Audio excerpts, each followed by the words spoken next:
empezar es que todo, listo, es para que sepan, es todo, absolutamente todo tiene un porqué y tiene un orden.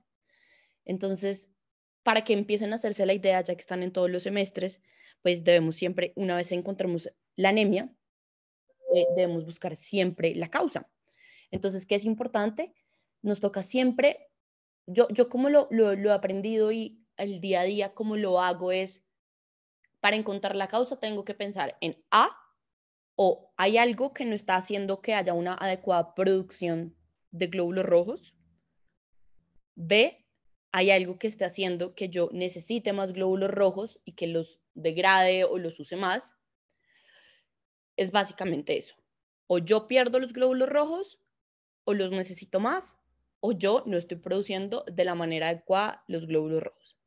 Mientras nosotros tengamos en cuenta esas dos cosas, y eso para el resto de las patologías, sobre todo en hematología, voy a poder encontrar las causas, y para encontrar las causas se trata la enfermedad. Realmente estas enfermedades, como son las anemias, mm, la anemia es una causa de algo que está pasando y cada una de ellas pues tiene un tratamiento diferente. ¿Listo? Entonces, para recordarles la eritropoyesis, recordar que se realiza en la médula ósea, que es muy importante para la eritropoyesis, dos cosas principales: el ácido fólico, el hierro, la vitamina B12, que está, digamos que estos que nosotros llamamos, y cuando ven en las historias clínicas, son los factores de maduración, son las tres cosas principales que se necesita para producir glóbulos rojos. Eso lleva a una masa eritrocitaria, y esto es que es importante, que una vez esté en, en, en el torrente sanguíneo, pues puede haber una destrucción de eritrocitos, ya sea por anticuerpos o por alguna opción mecánica. Todo esto pues es muy importante también tener en cuenta pues que se encarga de la oxigenación y que depende la producción de oxígeno, de hemoglobina, primero por las condiciones en las que se encuentra el paciente, segundo por la oxigenación que tenga el paciente, porque puede haber, bueno, esto es otra cosa, pero eritropoyesis aumentada si viven en un lugar con muy alto, o si tienen poco, alguna enfermedad pulmonar.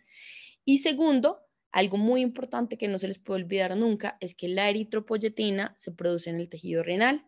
Entonces, si hay una enfermedad renal crónica, van a disminuir los niveles de eritropoyetina y pues va a disminuir la producción de hemoglobina. Si ustedes tienen esto en cuenta y con esta sola imagen, ya van a poder casi que diagnosticar la mayoría de enfermedades de anemia, básicamente. ¿Listo? Entonces, nunca olviden cómo se hace la producción de los eritroblastos, y que no es normal y que en periferia, recuerden que el eritrocito ya funcional no tiene núcleo. ¿Listo? Que los reticulocitos son el precursor principal de los glóbulos rojos funcionales, y cuando están aumentados, pues quiere decir que hay una sobreproducción por alguna razón. ¿Listo? Lo que medimos siempre son reticulocitos y hemoglobina. Y pues el eritrocito se mide es la hemoglobina. Bueno, con respecto a esto, recordarles que el eritrocito es anucleado y tiene una capacidad de plegamiento. Su integridad de la membrana pues depende del ATP, y hay una producción diaria de 0,8 a 1%. La vida media es de 100 a 120 días, por eso es tan importante, sobre todo, por ejemplo, la hemoglobina glicosilada. Uno no la pide diario, la pide cada 3 meses.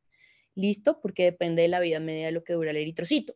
Una producción adecuada. Entonces, lo que yo les decía, para yo producir buenos eritrocitos necesito A, una médula ósea eritroide funcional, o sea, la fábrica de la sangre, y así es como yo les explico a los pacientes, debe estar produciendo de manera funcional. Si hay una alteración por el motivo que sea, pues no va a producir adecuadamente los glóbulos rojos. Un aporte apropiado de sustratos para la síntesis de hemoglobina, que son, ya sabemos, ácido fólico, vitamina 12 y hierro, y una producción renal normal de eritropoyetina. Esto no se les puede olvidar. ¿Listo? Entonces, ¿qué es la anemia? Es un descenso del nivel basal de individual de hemoglobina insuficiente para aportar el oxígeno necesario a las células. Esto es variable, depende de la literatura que lo lea, pero las cifras de hemoglobina menores a 13 en hombres se define como anemia, y menores a 12 en mujeres. ¿Listo? Es que hay más consumo y menos producción. Esto nos puede llevar, digamos que puede ser sintomática o asintomática, pero es absolutamente necesaria. pues el metabolismo de todos los tejidos. ¿Listo? Entonces, grábense esto en la cabeza, en hombres menor a 13 y en mujeres menor a 12. Grábense eso de memoria por el resto de su vida, en hombres menores a 13 y en mujeres menores a 12. ¿Listo? Entonces, lo primero que hay que hacer es, si yo tengo una anemia, ¿qué es lo primero? Entonces, un segundo, pongo mi cámara, porque no estaba prendida. Listo. Bueno, entonces lo primero que tienen que saber es, si yo tengo una anemia, a lo siguiente que voy es a la edad y qué es la causa más común, porque para eso está la epidemiología. Yo no voy a pensar en una anemia y lo primero que se me va a venir a la mente son talasemias, pues claramente no. Entonces, siempre, y en esto sí quiero que se centren en eso, es, si yo tengo una anemia en mujeres jóvenes, la primera pregunta que yo voy a hacer en el examen físico, en el anamnesis es, ¿cuánto te llega la regla? Y debo indagar en metrorragias y en hipermenorreas. Porque una de las causas principales de anemia en mujeres jóvenes, pues en mujeres en edad reproductiva, que es la hipermenorrea y la metrorragia, perdón, no la hipermenorrea, la metrorragia. Tener metrorragias es el principal factor de riesgo para tener anemia. ¿Listo? Es el principal factor de riesgo. Entonces, una mujer anémica, lo primero que tienen que preguntar, niños, no se les olvide esto, es cómo le llega la regla, cada cuánto se cambia la toalla, cuánto tiempo le llega, y nos toca indagar en sus causas de metrorragias. ¿Listo? Si tiene miomas, todo lo ginecológico. Pero eso es lo primero. Entonces, si a mí me llega una mujer joven que tiene anemia, es lo primero que yo pienso. La segunda causa más común de anemia es la hemorragia, un sangrado interno. Entonces tengo un sangrado activo. Si yo tengo un paciente hospitalizado por una hemorragia de vías digestivas, pues sé que está sangrando por eso. Con una hematuria, pues sé que se le está bajando la hemoglobina por eso. Choqueado por un trauma, sé que se le está bajando la hemoglobina con eso. ¿Listo? A lo segundo que voy siempre es a la ferropenia. Yo sé que a nosotros nos enseñaron que la causa más común de anemia microcítica hipocrómica es la ferropenia, pero también es cierto que uno puede encontrar en ferropenia con anemia de volúmenes normales. ¿Listo? Entonces, ¿qué es lo siguiente que pienso? Ya sé que no es una mujer que está sangrando, ya sé que no tiene sangrado activo, voy a lo tercero, entonces pienso de una, voy a buscar si está ferropénica esta persona, este paciente. Entonces, ¿qué pido? Ferritina, hierro y TIBC. ¿Listo? Esa es y nunca se les puede pasar el perfil de hierro. Entonces, vamos ahí. Y ahí es como lo básico que ustedes deben hacer. Cuando transfundo, 7, digamos que lo que dicen las guías es, depende de los síntomas, pero si yo tengo una hemoglobina menor a 7, transfundo, una unidad de glóbulos rojos sube 1 gramo de hemoglobina, y si yo tengo una hemoglobina menor a 8, en pacientes con enfermedad coronaria, lo transfundo. ¿Listo? Hay algo también que deben saber y es que transfundir no es inocuo. Es decir, yo no le puedo decir a alguien que se ponga 5 o 6 unidades de glóbulos rojos, a veces toca, porque es la única manera, pero siempre debe encontrar la causa, porque una transfusión puede tener el riesgo de hacer hemólisis, puede tener el riesgo de estar infectado, puede tener el riesgo de hacer fiebre y no es inocuo, digamos que es algo, es un hemoderivado que es externo al cuerpo. ¿Cuánto duran los glóbulos rojos de una transfusión en la sangre? Mucho menos a lo que dura la sangre normal, dura más o menos de 90 días, porque acuérdense que la vida media del eritrocito son 100 a 120 días. ¿Listo? Entonces vamos ahí. Entonces, ¿qué exámenes pido y qué tenemos? Digamos que lo principal en buscar anemias, ya le preguntamos que no tiene la regla, ya le preguntamos que no tiene sangrando activo y ya, entonces vamos ahí. Entonces, obvio, una hemoglobina y un hematocrito, tenemos que ver qué morfología tiene, un volumen corpuscular medio y una hemoglobina corpuscular media. La distribución de volumen eritrocitario, lo que le permite ver a uno es básicamente que si todos los eritrocitos son iguales del mismo tamaño, como se los mostraba en la eritropoyesis, entonces uno la divide en heterogénea o homogénea. Un perfil ferrocinético es lo básico, hierro, capacidad total de fijación de hierro y ferritina, un frotis de sangre periférica y para ver formas y para ver tamaños, y un recuento de reticulocitos. Digamos que eso es lo principal, es lo que le sale en las primeras 2 horas para iniciar los estudios de la anemia. ¿Listo? Entonces, esto es lo que hemos hablado todo el tiempo. Entonces, ¿cuáles son las causas de disminución de la producción de Matías? La primera es aplasia medular, entonces, que esa va a ser, digamos que en el algoritmo diagnóstico, después de haber descartado ferropenia, autoinmunidad, inflamatorio, va a ser la cuarta que vamos a pensar. Y cuando hablamos de esto, esto es según los reticulocitos. Si yo tengo un índice de reticulocitos menor a 2, voy a pensar en que hay una baja producción de Matías. Y las causas son aplasia celular. ¿Cómo la busco? Nos toca hacer una biopsia de médula ósea. ¿Listo? Insuficiencia renal crónica. Nos toca mirar cómo está la función renal y si tiene enfermedad renal. Déficit nutricional, recuerden siempre en los pacientes veganos que no tienen suplencia de vitamina B2 y folato, y sobre todo, y algo que vemos mucho y que se ve mucho, es en los pacientes que se han hecho alguna intervención de bypass gástrico o de manga gástrica, porque acuérdense que en las primeras porciones del duodeno y del yeyuno se absorbe ahí el factor intrínseco, y cuando ellos no se ponen de manera intramuscular la vitamina B12, pues no tienen el sustrato de esto. ¿Listo? Es muy importante siempre indagar lo quirúrgico y es más común de lo que ustedes creen, estas anemias. ¿Listo?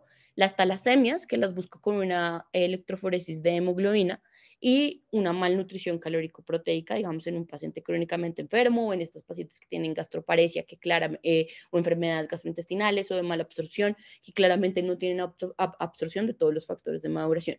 Fíjense que el déficit nutricional y la malnutrición calórico-proteica ya la voy a diagnosticar solo con ferritina, hierro y así B12 y folato. ¿Listo? Eso es como un orden. Si todo esto está bien, pues ya pienso en las cosas como insuficiencia renal crónica, talasemia o aplasia medular. Pero lo primero, de lo más común a lo menos común. ¿Listo? Cuando hay un aumento de la producción, de la destrucción de los glóbulos rojos, o sea, hay pérdida de Matías, entonces los reticulocitos deben estar altos. Si yo estoy sangrando activamente hoy, si me toman los reticulocitos, yo tengo una médula ósea sana, debo estar produciendo reticulocitos. ¿Listo? No es normal que tenga un sangrado activo y no esté produciendo reticulocitos. Debo tener, si yo no tengo un sangrado activo y no estoy produciendo reticulocitos, o sea, no estoy, digamos que, aumentando esa producción para poder sostener esa demanda, pues va a haber un problema. Entonces, ¿cuándo es el aumento de la destrucción y la pérdida de Matías? Siempre pensaré en membranopatías y enzimopatías.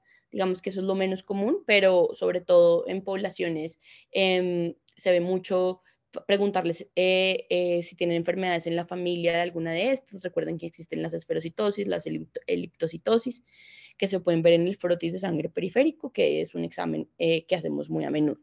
La anemia de células falciformes, buscar siempre el frotis de sangre periférico, agentes químicos, infecciones, anemias hemolíticas o pérdidas sanguíneas. Entonces creo que acá me hacen caer en cuenta que primero deberíamos hablar de pérdidas sanguíneas. ¿Listo? Pérdidas sanguíneas es la número 1 de pérdida de Matías y aumento de la destrucción. Y después sí pensar en las hemolíticas, en las infecciones, en los agentes químicos y en las anemias falciformes y enzimopatías.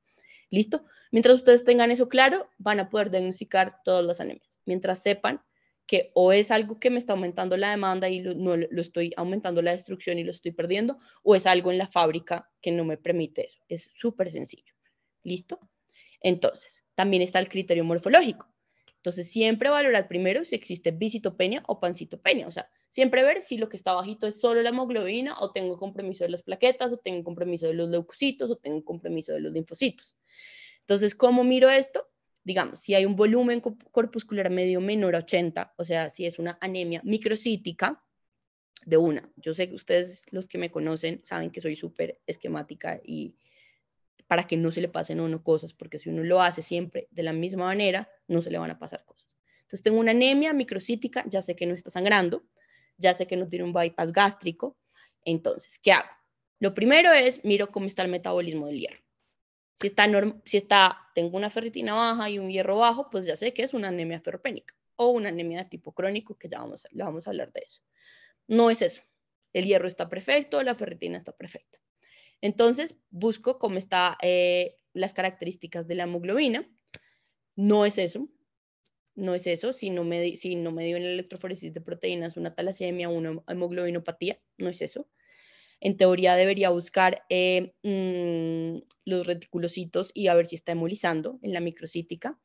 No es eso, no está hemolizando, tengo una LDH normal. Recuerden que tener una LDH, una desinogénasa láctica, normal en hemólisis es poco probable. Lo más sensible, digamos, que es la deshidrogenasa láctica. ¿Listo? Y definitivamente no es ni anemia ferropénica, ni anemia crónica, de enfermedad crónica, ni talasemia, ni anemia hemolítica, ni tampoco estoy sangrando. Entonces debo llamar al hematólogo y decirme, doctor, ya sé que no es ninguna de las anteriores, toca buscar qué está pasando en la médula ósea. ¿Listo? Eso es clarísimo. Cuando es normocítica, normocrómica es básicamente lo mismo. Pienso metabolismo del hierro, si está hemolizando, si tiene alguna hepatopatía, nefropatía o endocrinopatía, algunas siempre tengo que pedir la TSH, nefropatía a ver si es que tiene un síndrome nefrótico, nefrítico o enfermedad renal crónica, y hepatopatía a ver si es que tiene cirrosis o alguna enfermedad hepática. No es ninguna de estas. Recuerden que cuando hablo de anemia tipo crónico son todas estas enfermedades que están, digamos que tienen todas las enfermedades autoinmunes, de buscar lupus, artritis reumatoide, cuenta enfermedad renal crónica, esas son las anemias de tipo crónico, ¿listo? Y si definitivamente no es ni, le pedí el perfil de hierro, le pedí todo lo de anemia hemolítica, bilirrubina, deshidrogenasa láctica, reticulocitos, extendido de sangre periférica y se ve todo muy bien y el paciente sigue con anemia, pues definitivamente llamo al hematólogo y le digo, no es nada de esto, toca mirar una médula ósea. Igual, macrocítica, ¿qué es lo más común? Siempre, siempre, siempre, siempre, siempre cuando yo veo algo macrocítico, piensen siempre en hepatopatía, en tiroides o en alcohol. ¿Listo? Eso puede pasar. Ellos tienden a tener volúmenes grandes, este tipo de pacientes. Entonces, factores de maduración, hierro, ferritina, ácido fólico, vitamina B12, no es ninguna de estas. Busco a ver si está hemolizando, tampoco está hemolizando, y busco a ver si tiene enfermedad renal crónica, si tiene hipotiroidismo, si toma alcohol y algunos y ciertos fármacos. No es ninguno de estos, llamo a hematología y le pido una médula ósea. ¿Listo? Fíjense que siempre es muy importante, usualmente es una de las anteriores, pero siempre es muy importante pues pensar en que puede haber un síndrome mielodisplásico o algo que esté haciendo que no se produzca adecuada producción. ¿Listo?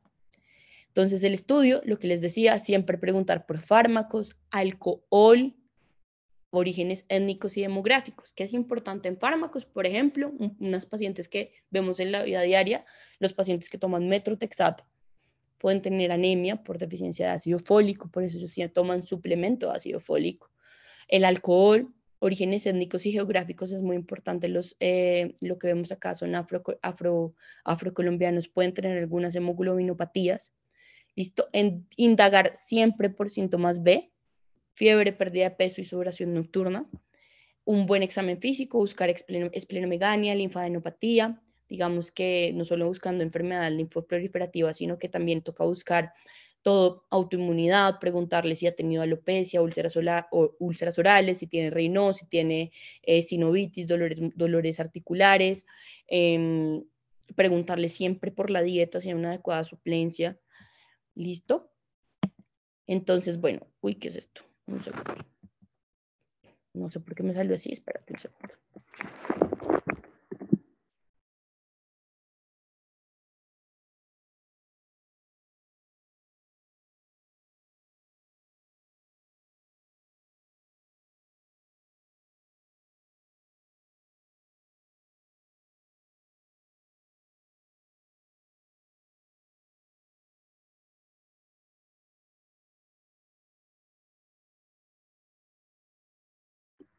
Listo.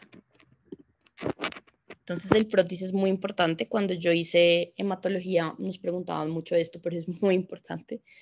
Entonces el frotis nos va a mostrar la morfología y el tamaño y las formas de algunos eritrocitos que lo van a ayudar a uno a orientarse muy bien. Entonces, si yo sé que no es ferropénica, si sé que no es por deficiencia de vitamina D12 ni de ácido fólico y sé que el paciente no está sangrando ni está séptico, esto es muy importante también. Recuerden que la sepsis da anemia. Ni está ninguna de estas anteriores, pues empiezo a buscar formas, otras casos de anemias. Entonces, los esquistocitos, siempre acuérdense, son los mismos que en el Stepsalen, que son como bite cells. Entonces, tienen que buscar, si salen así, son como literal eritrocitos mordidos, entonces se ven así en la mitad. Siempre pensar en talasemias, en hemólisis medicamentosa oxidativa y en anemia microangiopática, en la microangiopatía. ¿Listo? Si hay punteado basófilo, está asociado a talasemias, anemia regenerativa y algunos tipos de diseritropoyesis. Si hay estomatocitos en estomacitosis congénica o en esferocitosis hereditaria, realmente esto en Colombia es muy raro. La esferocitosis también siempre hay que buscarla y siempre indagar por anemias en la familia.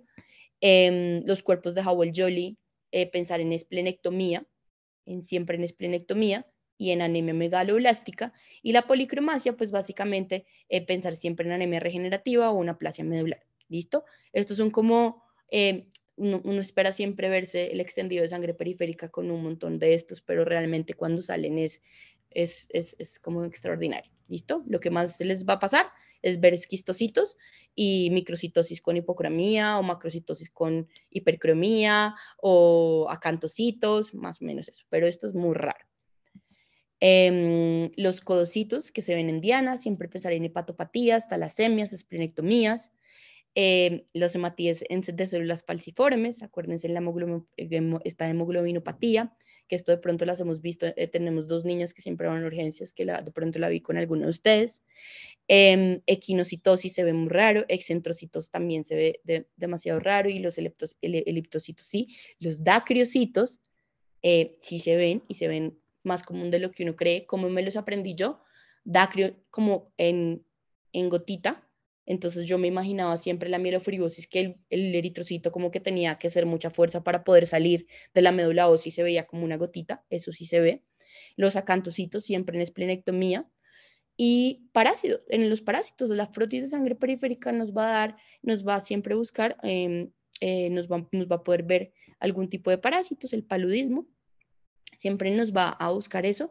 Y recuerden que también la malaria puede dar anemia, entonces pedimos un hemoparásitos, una gota gruesa. ¿Listo? Entonces, ¿cómo es la presentación clínica? Esto usualmente, y las anemias las vamos a ver usualmente en consulta externa, las anemias más o menos crónicas. Las agudas van a ser los pacientes que van a llegar sangrando. Entonces, aguda usualmente es una hemorragia aguda o que está embolizando. Entonces, el típico paciente con la hemoglobina bajita y que está amarillo. ¿Listo? Entonces, más o menos, si se pierde más del 10 al 15% de sangre, va a haber inestabilidad vascular y hemólisis intravascular, eso es dolorosísimo. ¿Listo? Eso es dolorosísimo, llegan con muchos dolores. Por ejemplo, los pacientes con anemia de células falciformes, lo que más hacen, y que estoy casi segura que con alguno de ustedes debía haber visto a esta niña, llegan con muchos dolores vasoclusivos. ¿Listo? Y da muchísimo dolor. Y crónica, usualmente es fatiga, sensación de debilidad, disnea, taquicardia. Son esos pacientes que refieren astenia, dinamia, dificultad para concentrarse, dificultad para hacer el trabajo de su vida diaria. Pueden tener pica. Recuerden que pica es como la sensación de comer hielo, que eso, doctores, que yo como hielo todo el día, esa sensación. A veces lo describen también de comer arena, pero usualmente es astenia, dinamia, astenia, dinamia, astenia, dinamia. Entonces, bueno, ¿qué es lo primero que voy a ver? Voy a ver pues cuánto de hemoglobina tengo, porque de eso depende qué tanta inestabilidad hemodinámica hay, con cuánto tiempo cuento y qué puedo hacer. Si está sangrando y tiene un sangrado activo, ya sea gastrointestinal, pues sabemos que tenemos que estabilizarlo y empezar el omeprazol y buscar, depende de dónde venga el sangrado. Eso es otra historia, el sangrado activo.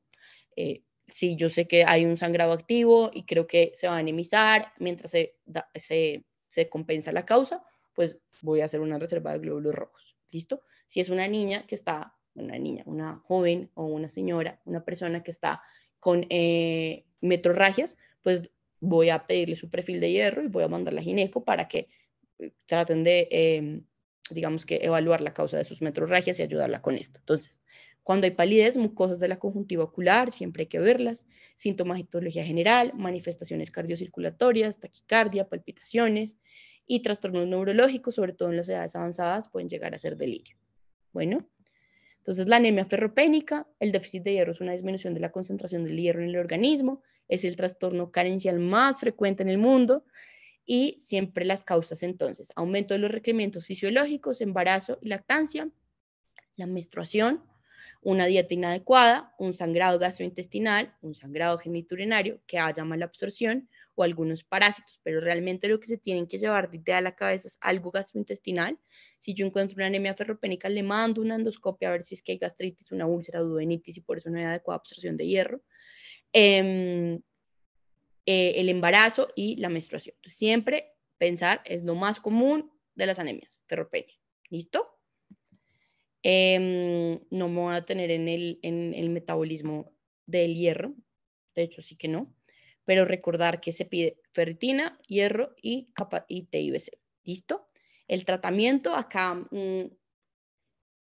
solemos mandar mucho sulfato ferroso. Realmente la absorción es pésima y la tolerancia gastrointestinal es muy mala. Entonces, ya muchas guías de manejo recomiendan carboximaltosa de hierro intravenoso y eso nos va a, digamos que, tener adecuadamente los niveles de hierro.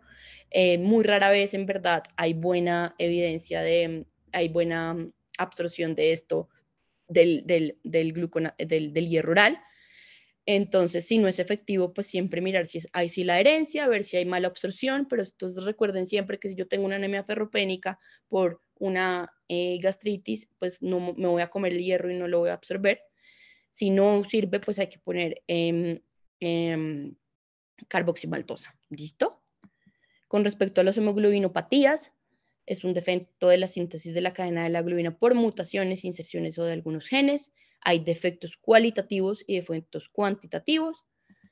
Las talasemias es muy común en el Mediterráneo, en el Oriente, y es una disminución de la producción de hemoglobina, ya que la supervivencia de los glóbulos rojos son muy poquitos. Tampoco me va a tener en esto. ¿Cómo se diagnostican las talasemias? Con una electroforesis de hemoglobina. ¿Listo? Entonces hay muchas talasemias, hay beta talasemias, alfa talasemias. Se ve muchísimo cuando hay anemia microcítica hipocrómica en pacientes jóvenes y que ya han tenido alguna historia familiar de esto. ¿Listo? No me voy a detener en esto ni en eso. Las hemoglobinopatías estructurales, entonces puede haber por cambios de las propiedades físicas, inestabilidad de la globina, afinidad por el oxígeno y una estructura, digamos que de otro tipo de fenotipos. Tampoco me voy a detener en esto. Entonces, hay que buscarlas, pero es muy raro. Bueno, en nuestro entorno. Si se van al Mediterráneo, pues se las buscan. Acá es muy raro. Anemia por trastornos crónicos, entonces esto es muy importante, va a ser, si no es anemia ferropénica, tampoco es por ácido fólico y vitamina B12 y tampoco están sangrando, probablemente va a ser una anemia por trastornos crónicos. Y básicamente hay muchas teorías, pero tener en cuenta que el estar en constante inflamación hace que la interleuquina 1, el factor de necrosis tumoral, el interferón disminuyan la producción de eritropoyetina. Entonces hay una eritropoyesis disminuida permanentemente y eso hace que esta eritropoyesis pues no solo haya menos eritropoyetina, sino que haya menos disponibilidad del hierro para hacer la producción adecuada de glóbulos rojos. Y esto tiene mucho sentido porque si no se acuerdan, en COVID pedíamos mucha ferritina y estaba aumentada porque también es un factor, reactante de fase aguda. Entonces, siempre tener en cuenta que la anemia por trastornos crónicos y un estado permanente de inflamación aumenta la interleuquina 1, el factor de necrosis tumoral, la interferón gamma, que son los típicos de inflamación, y eso hace que se disminuya la eritropoyesis, haya duren los eritrocitos menos tiempo y haya menos disponibilidad de hierro para producir hemoglobinas. ¿Listo? Entonces, la infección, la inflamación y el cáncer disminuyen la producción de glóbulos rojos porque son citoquinas proinflamatorias. ¿Listo? Eso nunca se les olvide. Entonces, ¿cuáles son las causas? Pues miles. Entonces, infecciones crónicas, VIH, meningitis, sepsis, hepatitis C, procesos inflamatorios no infecciosos, siempre piensen en lupus. Recuerden que una de las causas principales para el diagnóstico y también cuando uno cree que el paciente está en un flare es la anemia, es un criterio diagnóstico y un criterio de una exacerbación de lupus, sarcoidosis, enfermedad celíaca, fiebre reumática, neoplasias, insuficiencia renal crónica, insuficiencia hepática, endocrinopatías y otros procesos que siempre hay que pensar. Entonces yo no voy a estar pensando en que voy a corregir la anemia, sino que voy a corregir la enfermedad de base. ¿Listo? Bueno, anemia por enfermedad crónica. La anemia está en relación a qué tan avanzada está la enfermedad renal crónica. Si está más avanzada, pues va a haber menos producción de eritropoyetina. Por eso la mayoría de pacientes con enfermedad renal crónica, si ustedes van a una unidad de diálisis, están con eritropoyetina para aumentar esa producción.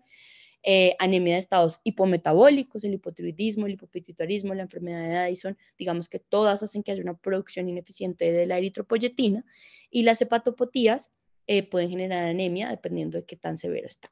¿Listo? Entonces, las microcíticas, lo que les he dicho, no se les olvide, todo esto es como un algoritmo, depende del índice de reticulocitos. Si es mayor a 2.5, entonces voy a pensar en que hay una sobreproducción porque algo está haciendo que se disminuya la sobrevida de los eritrocitos en sangre. Busco pérdidas sanguíneas, hemólisis o algún defecto de la membrana o metabólico. Si yo tengo un índice menor, ya sé que hay poca producción. Entonces, ¿por qué hay poca producción? Eh, Puede ser porque no tengo los sustratos suficientes para producirlo, deficiencia de hierro o ácido fólico, y si y todo esto está normal, pues voy a buscar una lesión de la médula ósea, una infiltración, fibrosis o inflamación. ¿Listo? Anemia hemolítica, entonces usualmente es normocítica, no siempre. Si tengo los reticulocitos disminuidos, siempre un perfil ferrocinético. Si tengo los reticulocitos aumentados, acuérdense, para yo buscar hemólisis, siempre de cirogenasa láctica. Bueno, anemia hemolítica es una anemia debido a la disminución de la supervivencia de los eritrocitos circulantes con una vida media menor a 100 días. Entonces pasa por dos cosas. ¿Listo? Hay anemia, que hay una destrucción acelerada de eritrocitos dentro del vaso, o sea, hay anticuerpos que hacen que se rompan los eritrocitos, o incremento de su aclaramiento en el vaso con B larga, en el spleen, o pasan por sitios como el vaso y se rompen por algo mecánico. ¿Listo? Entonces, las hemólisis siempre van a usualmente debutar con fiebre, pigmentación de la orina, ictericia, aspensas de la hemoglobina indirecta, esplenomegalia, hepatomegalia. ¿Listo? ¿Cómo lo evalúo? Digamos que siempre depende de qué tanto, siempre reticulocitos, frotis de sangre periférica, LDH, bilirrubinas, la aptoglobina, digamos que nos va a ayudar muchísimo. Sin embargo, acá pues se remite, pero lo básico siempre reticulocitos, extendido de sangre periférica, deshidrogenasa láctica y frotis de sangre, y ya está. ¿Listo? Evaluación inicial, todas estas son las cosas que nos pueden salir en el extendido de sangre periférica. Si es por esferocitosis, es por esferocitosis, dianocitosis, esquistocitos, eritrocitos falciformes, acantocitos y cuerpos de Heinz. ¿Listo? Se clasifican en hereditarias adquiridas, en agudas y crónicas, y en extravasculares o intravasculares. Creo que lo más importante es extravascular e intravascular. ¿Listo? Si es extravascular, siempre voy a pensar en esplenomegalia, y que va de leve a moderada. Si es intravascular, es agudo, puede ser muy sintomática, y pues siempre tengo que buscar la causa. Ejemplos de hemólisis extravascular, esferocitosis. Ejemplos de hemólisis intravascular, una válvula mecánica, una hemólisis posttransfusional o algo que no es tan común, pero que vemos, la hemoglobinuria paroxística nocturna. ¿Listo? Esta es la clasificación también de la anemia hemolítica, dependiendo de la causa, si hay hemólisis intra o extra, si es intravascular, anemias microangiopáticas asociadas a infección o a drogas, y si es extravascular, anemias hemolíticas por inmunidad. Un segundo. ¿Listo? Ay, bueno, no me voy a detener en esto, tampoco me voy a detener en esto. Ya creo que hemos hablado bastante de las hemolíticas y macrocíticas. ¿Listo? Entonces ya hemolíticas, ya sé que tengo que pedir, ya sé qué toca hacer y tengo que buscar la cosa que se está hemolizando. ¿Listo? Anemias hemolíticas, alteración de la membrana. Bueno, anemia macrocítica. Entonces, los reticulocitos, lo mismo. ¿Está disminuidos o aumentados? Si están disminuidos, entonces busco porque estoy produciendo poquita hemoglobina. Usualmente es por deficiencia de ácido fólico y por deficiencia de vitamina B12. Entonces, voy y miro cómo está.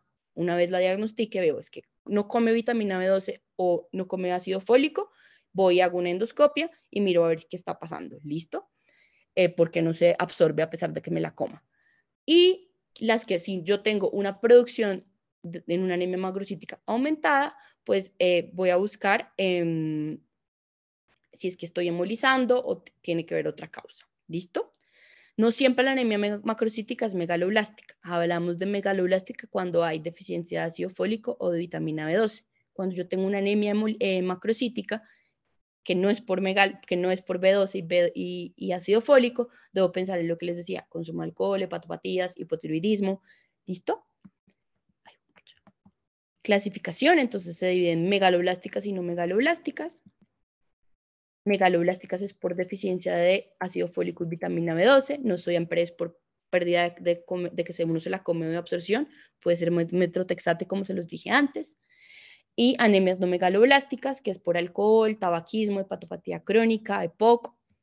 ¿Listo? Entonces la megaloblástica es por déficit de vitamina B12, que puede ser por déficit de ácido fólico, por eso que se necesita para la síntesis de ADN. Entonces, deficiencia de folato, lo que les digo, causas nutricionales, fisiológicos, sobre todo mala absorción y algunos fármacos. Por deficiencia de B12, nutricional, atrofia gástrica y deficiencia del factor intrínseco, atrofia o disminución de la mucosa, digamos, lo que les decía, los pacientes que están operados o alguna gastritis o alguna enfermedad acidopéptica o algo que hace que no se absorba la vitamina B12, por eso es que es importante hacer endoscopia o consumo disminuido. ¿Listo? La anemia megaloblástica, su diagnóstico se basa en el análisis de la concentración sanguínea de las proteínas. Dependiendo de cómo esté, pues voy a ver cómo la pongo y el tratamiento son cianocomalatina y ácido fólico. ¿Listo? Básicamente eso. Se me fue muchísimo el tiempo, no sé si tienen preguntas, inquietudes, quieren que les mande la presentación, no tengo problema, como ustedes quieran. ¿Tienen preguntas? ¿Les sirvió de algo? No. La verdad.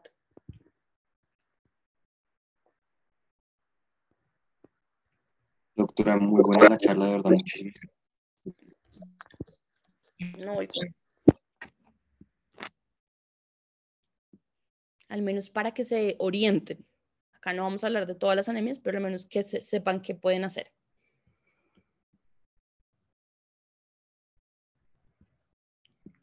Hola.